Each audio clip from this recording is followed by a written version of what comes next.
masuklah engkau ke dalam Islam secara sempurna. Islamlah kalian ketika sholat, tetapi menegakkanlah kalian keadilan ketika Anda menjadi jaksa.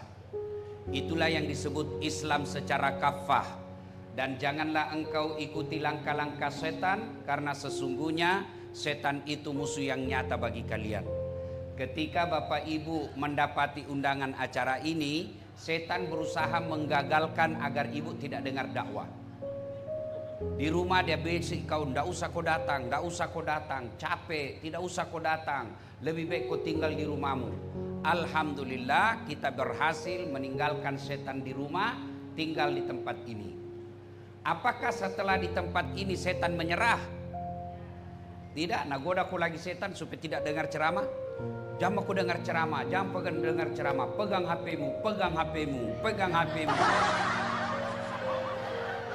Orang yang pegang HP ketika saya ceramah sesungguhnya kena godaan setan.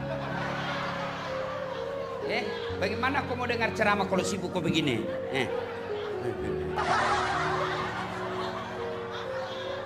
Sudah dikasih tahu masih juga ada pegang HP-nya. La haula wala quwwata illa billah. Bukan mau kena godaan setan, kau sudah setan. Simpan dulu HP Bu ya, simpan dulu ya. Bisa? Bisa? Kenapa Ustadz kita mau rekam? Kalau ibu yang rekam, gambarnya tidak jelas, suaranya juga tidak jernih, dan saya takut ada lagi keseleo mulut saya akhirnya viral. Jadi simpan dulu ya. Kita mau dengar ceramah Ustadz, jangan makin rekam. Ada kamera saya bawa. Itu kemana itu kameraku? Ah ini sini, ini di kamera saya bawa. Tapi kau bawa pulang kamera Ustadz, gampang. Nonton YouTube. Sudah nonton, jangan lupa like and share. Kalau ada iklan, jangan kau skip.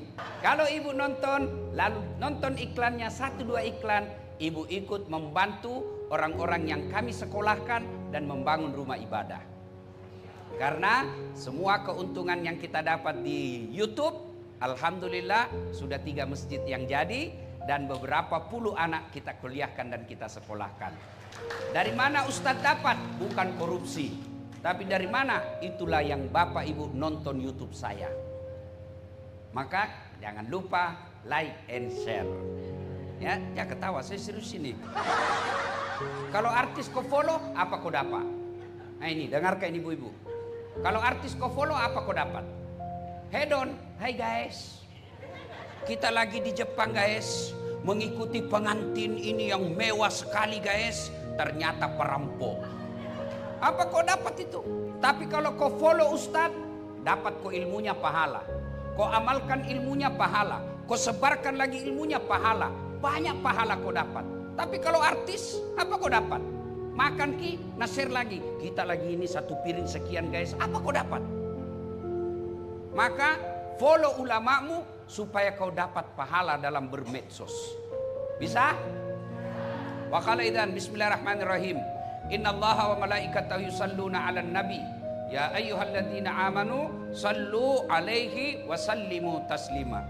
Sesungguhnya Allah dan para malaikatnya bersalawat kepada Rasulullah Muhammad sallallahu alaihi wasallam, maka wahai orang-orang yang beriman, bersalawatlah kalian kepada Rasulullah dengan sebaik-baik salawat. Sadaqallahul adzim, maha benar Allah dengan segala firman-Nya. Bapak Ibu saudara-saudara sekalian teristimewa yang kita hormati, Bapak Wakil Kepala Kejaksaan Tinggi Sulawesi Selatan, Bapak Dr. Teku Rahman SHMH, yang insya Allah dimuliakan dan dirahmati oleh Allah Subhanahu wa Ta'ala, dan seluruh insan kejaksaan di tempat ini yang saya muliakan dan dirahmati oleh Allah Subhanahu wa Ta'ala, terkhusus Ibu Kepala Kejaksaan Tinggi yang hadir di tempat ini, yang saya doakan ibu selalu sehat walafiat, bahagia dalam rumah tangga. Ini gaspol atau rem-rem? Serius kok, gaspol atau rem-rem ini? Hah? Nggak pakai kayak itu rem kalau ku gaski? Oke, pertama, jangan bawa perasaan, tapi pakai iman dengar ceramah. Ya, 1, ini dulu saya mau gas. Dan hebatnya, suamimu yang kajati, suamimu yang kajari, suamimu yang aspidum, kamu yang jadi dapat juga reci-reci itu jabatan. Iya toh? Dan biasanya istrinya itu pejabat, lebih hebat pengaruhnya daripada pejabatnya. Iya toh?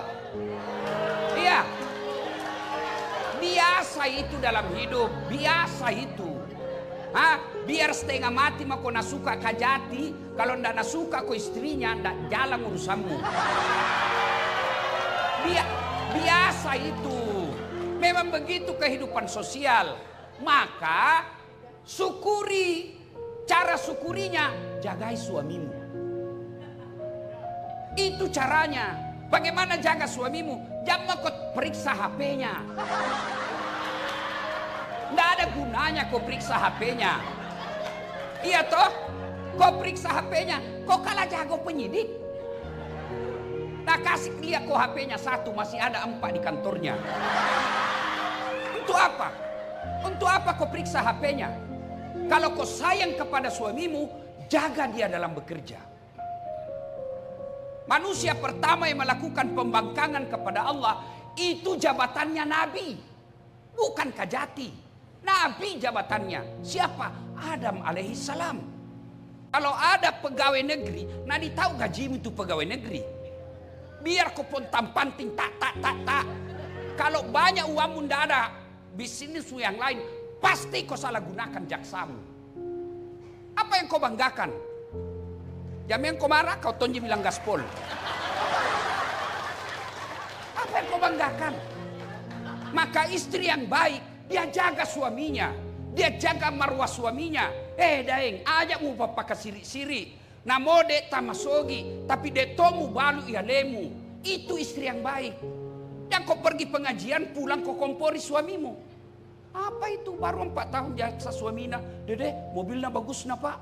Kita 10 tahun maki, itu terus. Mobil 1 juta umat. Jangan ketawa, saya serius sini. Bu, tolong jawab pak. Ada 2 perempuan. 1 tinggi jabatannya suaminya, tapi pakaiannya tawa ala kadarnya, bersahaja hidupnya. 1 tinggi jabatan suaminya tapi glamor. Mana yang mulia di hadapan ibu? Mana? Yang orang akan cerita kebaikannya, apa namanya lewat? Siapa itu? Istrinya kajati itu amasa. Iya be, baik na tahu panunya di. Biasa ji pakaiannya, penampilannya. Itu temanku baru 2 tahun jasa dede, istrinya kayak toko emas berjalan. Siapa yang Allah angkat derajatnya? Orang yang rendah hati, orang yang santun ngomongnya, orang yang hidupnya bersahaja. Itu bahkan meskipun suaminya sudah pensiun akan dijadikan teladan. Dan ibu tahu itu semua, tapi tidak sampai di hati. Kenapa? Setan halangi kok. Nah kalau ada istri jaksa, penampilannya mewah, pasti kau dicibir, pasti kau dicerita, cuma tidak berani cerita di depanmu. Nasabi, Allahu Akbar. Ibu-ibu cintai suami. Caranya, pergi suamimu kerja, sholat duha kau di belakang dulu. Kau doakan suamimu supaya apa? Kalau Allah kabulkan doa istrinya, tidak ada satupun insan manusia yang bisa menghalangi karir suamimu kalau sudah Allah kasih. Jangan mau kau cari muka sama istri kajati, istri kajari, istri dan pitu. Capek. Tidak ada harga dirimu.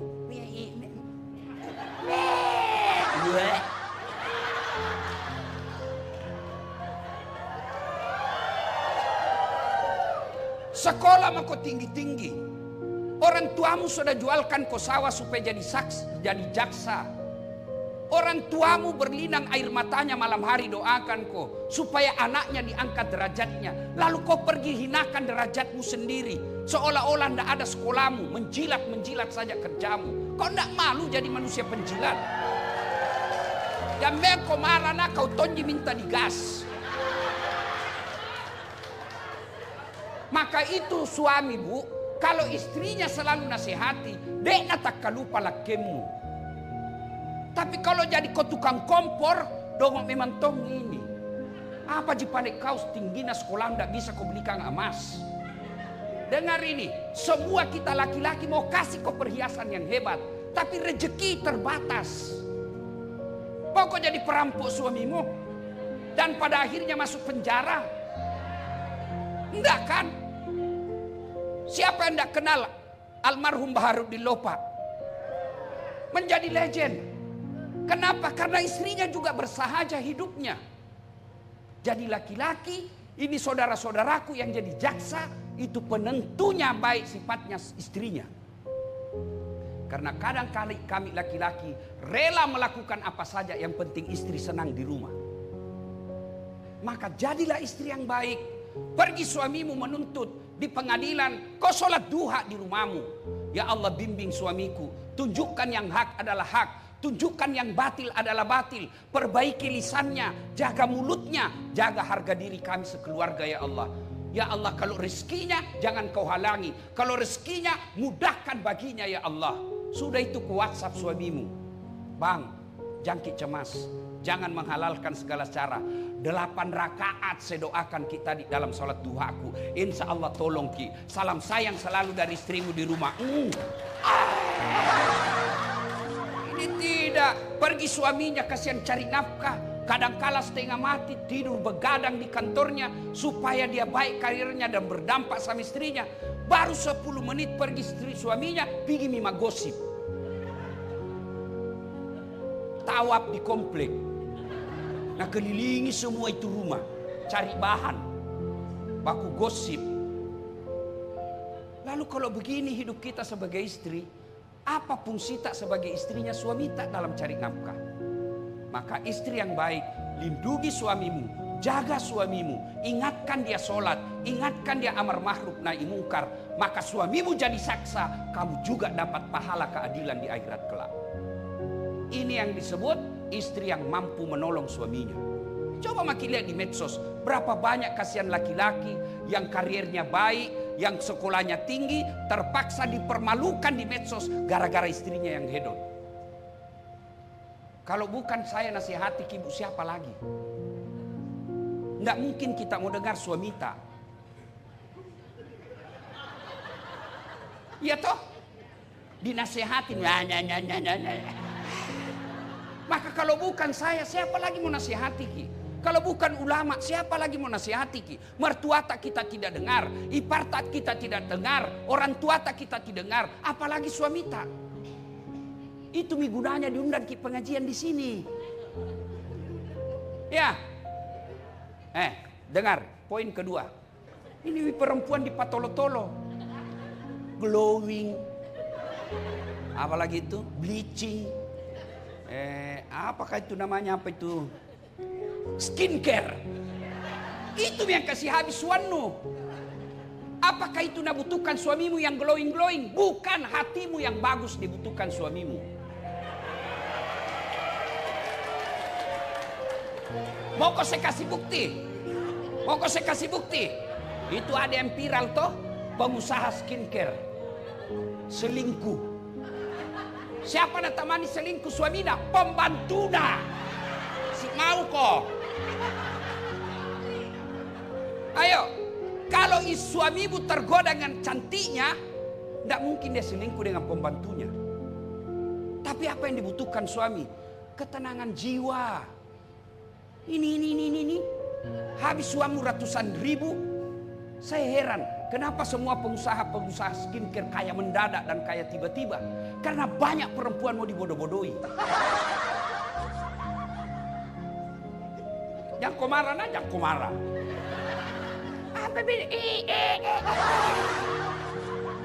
Sampai biar jalan susah tongi. Beleng-beleng.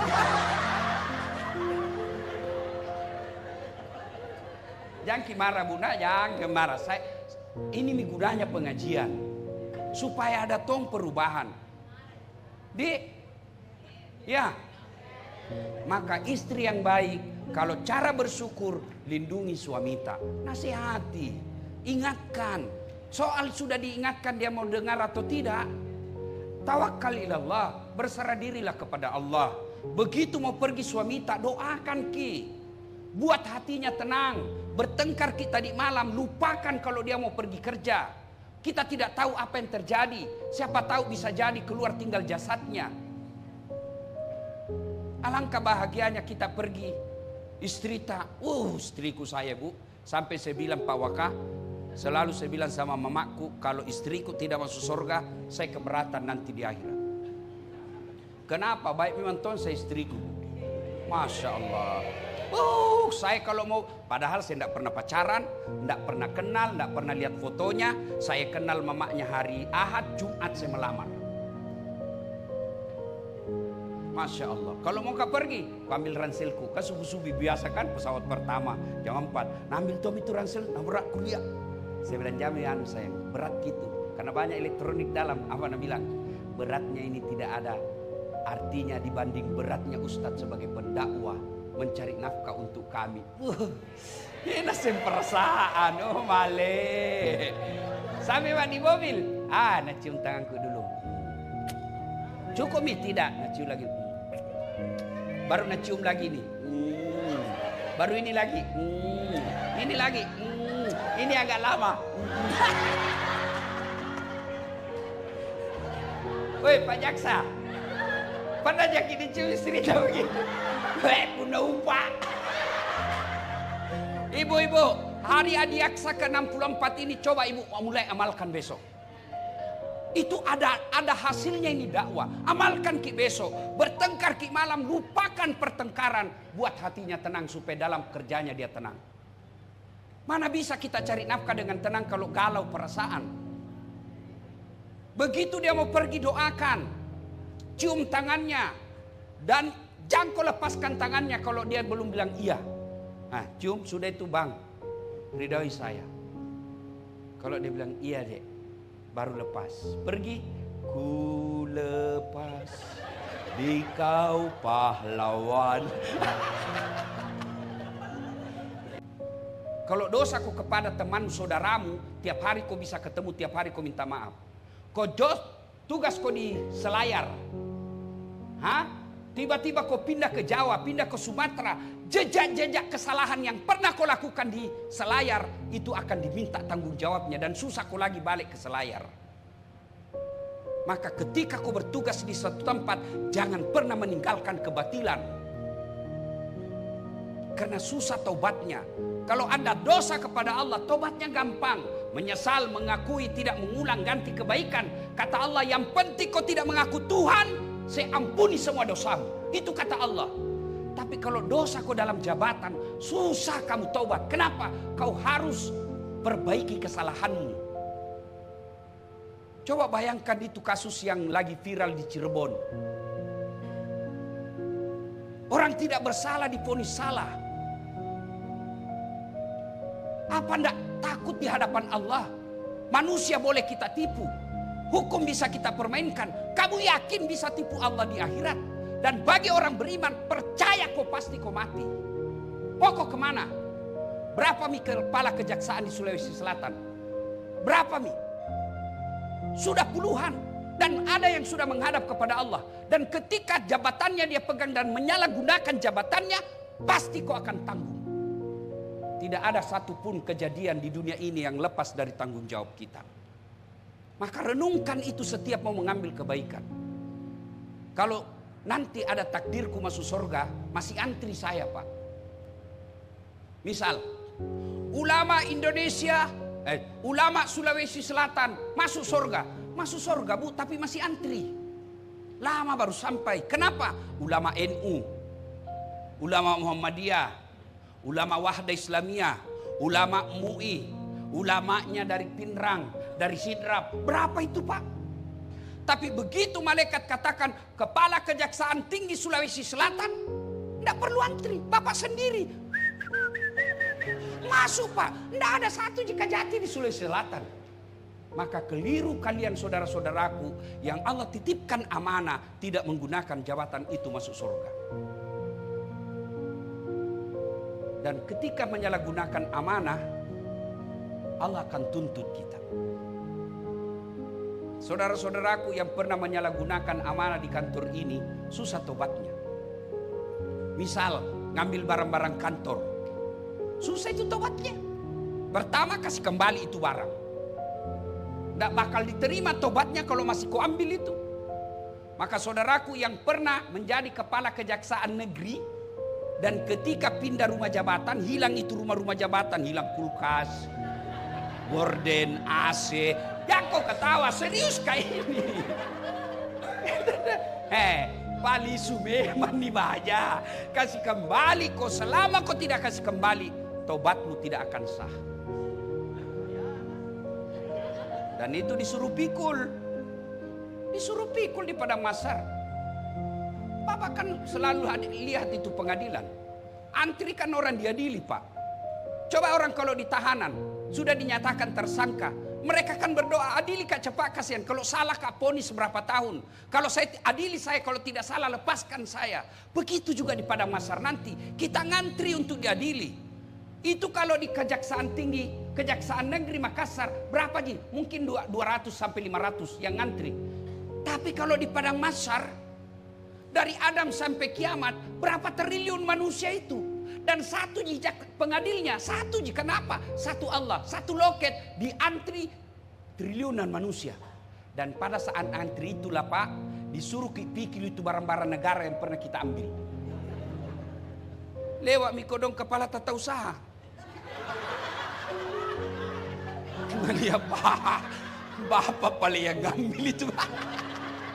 Sudah. Heranton saya lihat, sudah ada di situ ditulis inventaris kantor kejaksaan tinggi, ada di rumahnya. Astagfirullah, kasih kembali Pak. Sebelum Bapak pensiun kasih kembali memang Pak. Jangan main-main Pak. Ini bagi orang yang beriman. Kalau Bapak masih percaya akhirat, beda kalau Bapak sudah tidak percaya akhirat. Nah bilang orang Bugis, pigau ini melang pigau. Orang Bugis bilang tanten janjen jong. Tangi tamulo tangi taku jame jamaku jame jamamu wita topi na witai. Wita totu la cilaka. Jangan punya prinsip begitu. Bagi kita orang beriman, ayat yang dibacakan tadi ketua panitia, yang saya yakin ini prinsip efisiensi. Ya toh? Dia Tommy ketua panitia, dia Tong Kori, dia Tong pembaca sari tilawah. Masyaallah. Mantap ini. Efisiensi, tapi dua selaris. Dua pelona. Mudah-mudahan tidak salah kasih sama saya. Ya, Bapak saudara-saudara sekalian, kembali lagi ya. Mari laksanakan tugas Bapak. Saya menghimbau kepada diri saya, kepada adik-adik yang baru jadi jaksa, kepada kakak-kakak yang sudah jadi jaksa, jadikanlah kejaksaan ini sebagai ladang amal. Kan gampang sekali dilihat itu orang korupsi. Apabila penghasilannya sudah tidak seimbang dengan gaya hidupnya, sudah ada itu indikasi. Tinggal Bapak buktikan, ada penyidikan, penyidikan. Sudah ya kan bisa dibaca itu. Cuma begitu Bapak tahu, setan juga tahu kelemahannya Bapak. Apa? Kantongnya masih berlobang. Datang tompa istri. Ketika dalam situasi kita normal Pak, godaan setan bisa kita lawan. Tapi ketika kondisi kita tidak normal, ada utang, ada selera tinggi, ada anak kita yang minta sesuatu yang di luar kemampuan kita, tiba-tiba ada peluang. Ini setan masuk di situ. Maka Bapak saudara-saudara sekalian, gunakan. Saya bukan sarjana hukum, tapi saya heran. Fungsinya kan ada namanya pencegahan, ada pemberantasan. Mestinya yang diprioritaskan bukan pemberantasan, tapi pencegahan. Saya heran kalau tidak bisa dicegah ini korupsi di Indonesia. Gimana ceritanya tidak bisa dicegah? Nah 3 koja itu 3 lembaga. Ada polisi, ada jaksa, ada KPK. Coba 3 lembaga yang menangani ini. Dan kalian penegak hukum diberikan konstitusional untuk apa? Untuk menyadap teleponnya ini para pejabat. Nah kalau dia sudah baku telepon kan kamu dengar. Saya ini masyarakat sospol. Nggak tahu saya soal yang begituan. Tapi kan di media kita baca. Ada di sana para teleponnya itu para pejabat. Maka dia ganti nomor-nomor luar negeri. Dia pakai HP beda itu HP. Tapi nggak mungkin. Pasti bisa dilacak. Maksud saya, kalau kau sudah dengar itu pembicaraannya, Pak Wali, ya Ustadz, ada proyek itu sudah, tidak bisa begitu. Bapak kan dengar, mestinya langsung telepon. Dah saat ku dengar kau itu mau kongkal kok, berhenti kok. Kalau tidak mau kau berhenti, saya tangkap kok. Itu namanya pencegahan. Dan saya tidak usah kursusi bapak, bapak lebih tahu. Hanya untuk mengingatkan, itulah fungsi dakwah. Supaya apa? Bapak pensiun, tenang, perasaan, tidak kena serangan jantung. Coba kalau bapak menghalalkan segala cara, banyak melanggar aturan-aturan ketika aktif. Begitu bapak pensiun, hilang jabatan, hilang kekuasaan, mulai makin peras orang. Allah sudah menurunkan hukumannya. Apa pertama hukuman Allah? Post power syndrome. Mulai depresi, yang tadinya jalan selalu dikawal, yang tadinya ada protokolernya, yang tadinya ada fasilitas, tiba-tiba hilang semua, mulai depresi.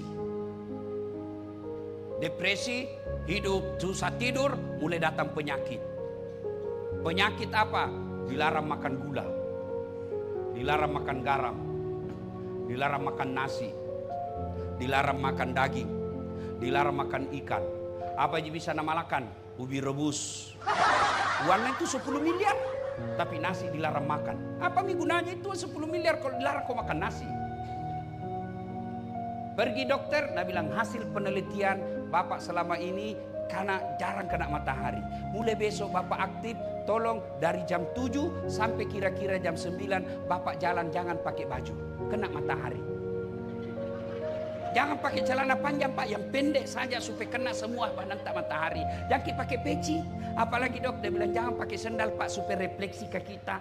Kelilinglah dia di kompleknya pak. Mulai jam 7 sampai jam 9, enggak pakai baju. Enggak pakai sendal. Apa bedanya sama gembel? Pacal lamanan ero demu sengalemu. Lewat kau nak cibir kau semua orang. Itu sudah azab Allah itu.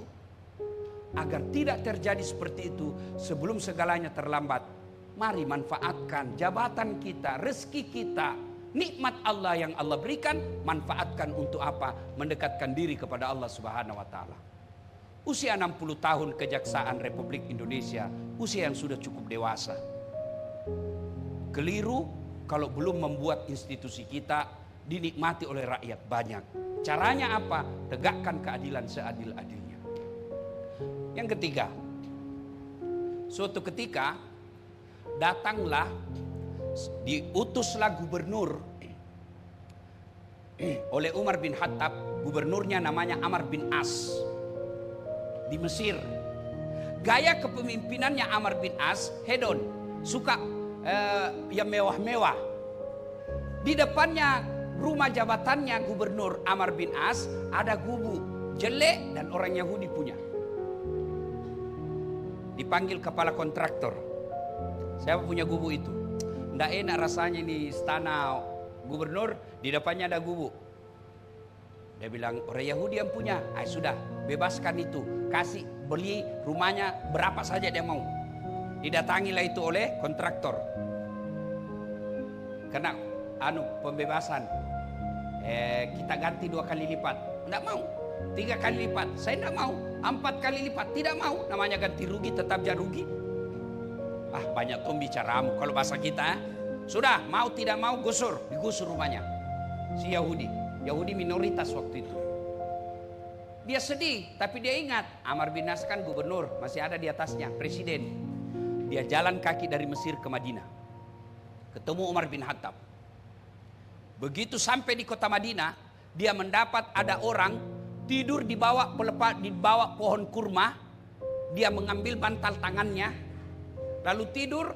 Dia dapat itu orang tidur. Tuan. Nah, apa? Dia bangun ini yang tidur. Kenapa? Kau kenal Umar? Ya. Pengawalnya yatim piatu. Pakaiannya rasa malu. Maksudnya ya itulah Umar. Mana dia? Saya yang kutemani bicara, saya Umar. Kenapa kok? Kalau bahasa Makassar, kenapa? Dia bilang saya mau melapor ini. Apa? Itu gubernurmu Amr bin As na doser ki kodong rumahku. Na bongkar. Kenapa bisa? Katanya ndak enak dilihat pandangan depan rumah jabatannya. Masa begitu ya? Sudah begitu, kalau begitu, kau itu ada tempat sampah, ambil itu tulang di situ. Dia bilang, ya Amirul Mukminin, Umar, saya datang ini minta keadilan, bukan minta tulang. Sudah, jangan banyak bicara, mau ambil saja. Diambil itu tulang ibu, lalu Umar bin Khattab mengambil pedangnya, sudah itu tulang, dia gores, garis lurus di atas tulang itu, dia bungkus, sudah, bawakan Amr bin As, kasih ini. Dia bilang, apa maksudnya? Jangan banyak bicara, bawa saja. Bawa. Sepanjang jalan berpikir jauh-jauh, ini kasihan, tulang jadi kasih kak. Sampai di Amr bin As, Pak Gubernur, ya ada apa? Saya baru menghadap ini sama Amirul Mukminin Umar bin Khattab. Beliau titip salam ini nak kasih ki. Dia lihat. Amr bin As melihat itu, gemetar, langsung jatuh. Tambah kaget ini Yahudi. Apa maksudnya ini?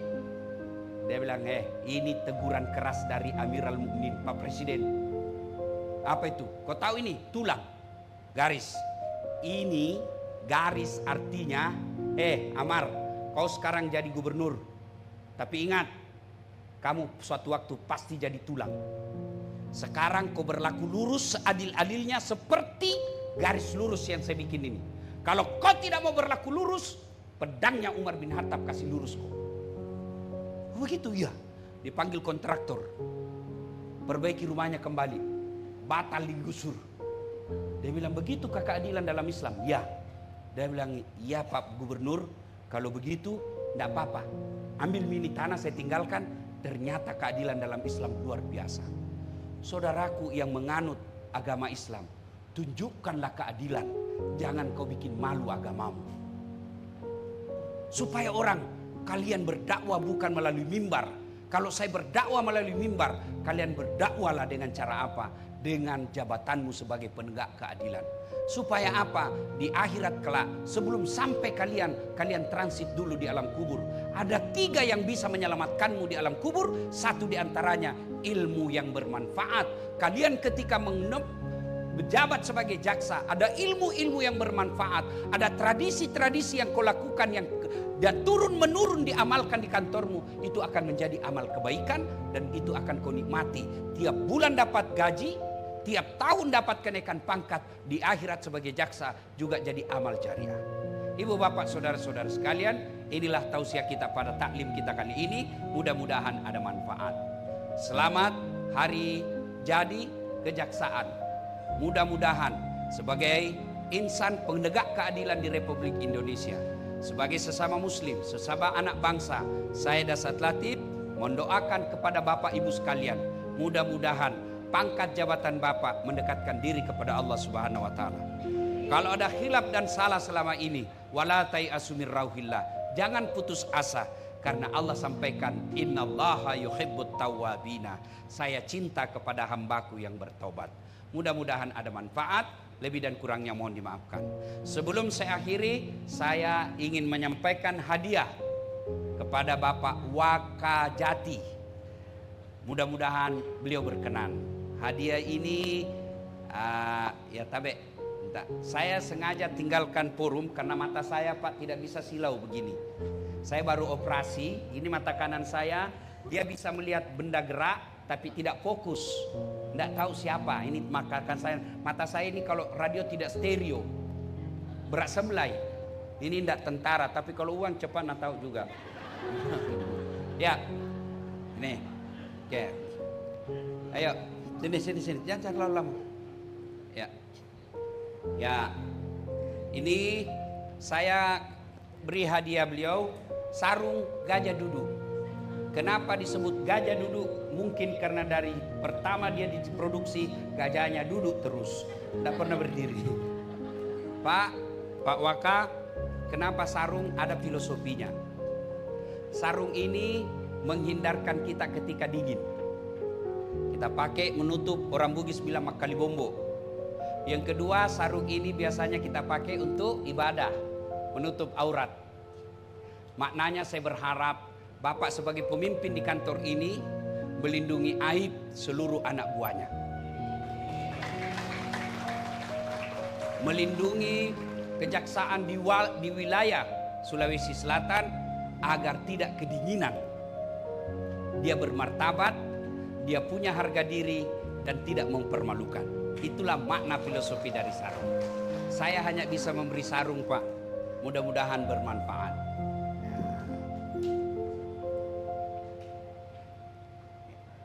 Terima kasih.